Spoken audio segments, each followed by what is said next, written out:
Hello everyone, welcome to Rome Tech. Today we will be discussing how to make the text smaller on your iPhone. It's a really easy fix. First, we need to open the Settings app on your iPhone.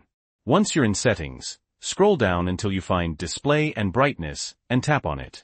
Now, look for the text size option. Tap on that too. Great. At the bottom of the screen, you'll see a slider. By default, it's usually set in the middle.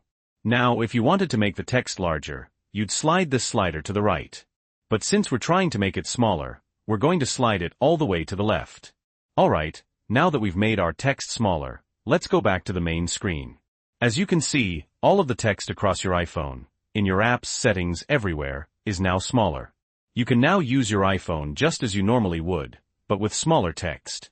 And that's all there is to it. If you found this video helpful, please give it a like. And if you have any questions or comments, feel free to leave them down below. Thanks for watching.